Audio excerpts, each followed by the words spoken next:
Sometimes I still couldn't believe that I, Annisa Gobrowski, former member of a fairly uninspired cheer squad from New Jersey, was now a member of the greatest squad in the land. I stood on my tiptoes to see through the glass doors of the school.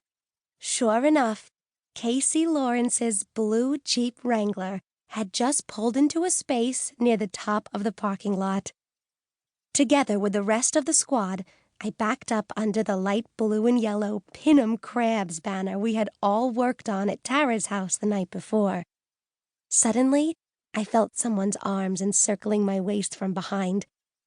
"Hey, Jersey," Daniel Healy whispered in my ear. My heart fluttered around in my chest as his warm breath made goosebumps pop out all over my skin. "Hey yourself," I replied over my shoulder, feeling oh so cutesy-coupley. Daniel, blonde, tan, and humana as ever, quickly smooched my cheek. Yes, my cheek. He was my very own hunk of boyfriendly perfection. Mine, all mine.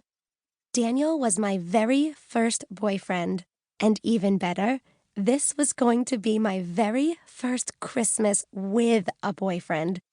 That's right, the holiday to end all holidays was just around the corner, and with Daniel in my life, I had so much to look forward to. Kisses under the mistletoe, long walks in the snow, the sand. It was going to be perfection.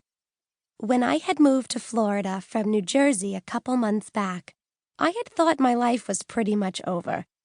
But lately, things were seriously looking up. Daniel gave me a squeeze and whispered in my ear again, "I missed you." "You walked me to school 10 minutes ago," I told him, blushing. "Longest 10 minutes of my life," he replied. "Ugh, can you guys be any more dramatic?" Sage Bernard said, flipping her Jessica Simpson curls over her shoulder. "Spare us."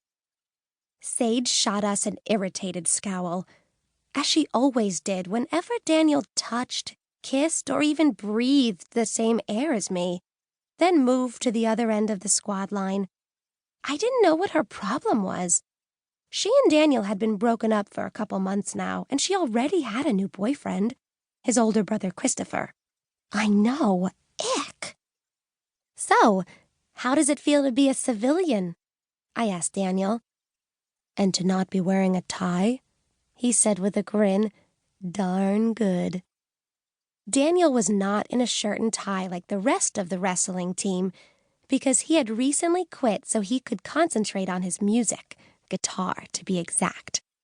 I was still proud of him for standing up to his father and Christopher, who was a senior and still on the team. Until this year, both Daniel and Christopher had played football in the fall, wrestled in the winter, and run track in the spring. They were so alike that Christopher's friends took to calling Daniel Mini Chris. But now that Daniel had found his own thing, they'd have to come up with a new nickname. "Here he is, Healy, back off," Tara demanded, thrusting one of her palms at him. Daniel instantly released me and took a few steps back, hands raised.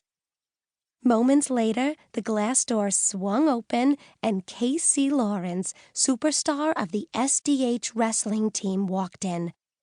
Casey was on the short side. Good wrestlers often are, I'm told, something to do with center of gravity. But totally buff. He was perpetually tan, as most of the kids around here were, and you could see the green of his eyes from about a mile away. He also had long, blonde surfer hair that just grazed his shoulders. No wonder half the girls in the school seemed so ready to swoon at the sound of his name.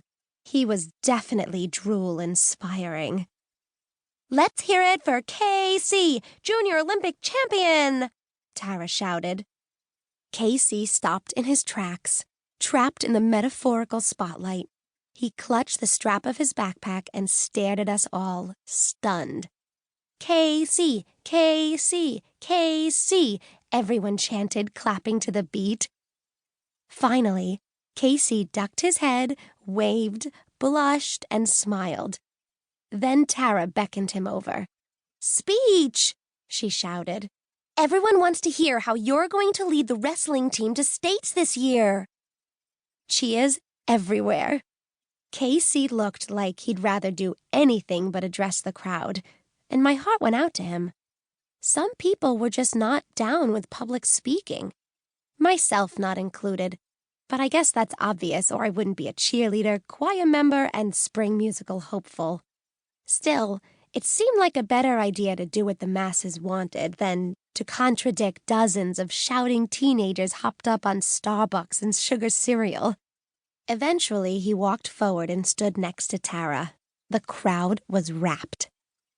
How am I going to lead the wrestling team to states this year?" he said, looking around. We waited anxiously. I guess we'll just win." He shrugged and everyone cracked up laughing, cheering some more.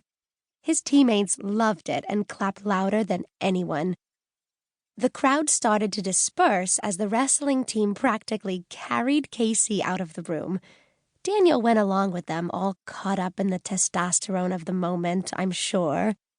Tara looked at her friend and our teammate Phoebe Cook, and her shoulders slumped. "Well, that was worth all the effort," she said sarcastically.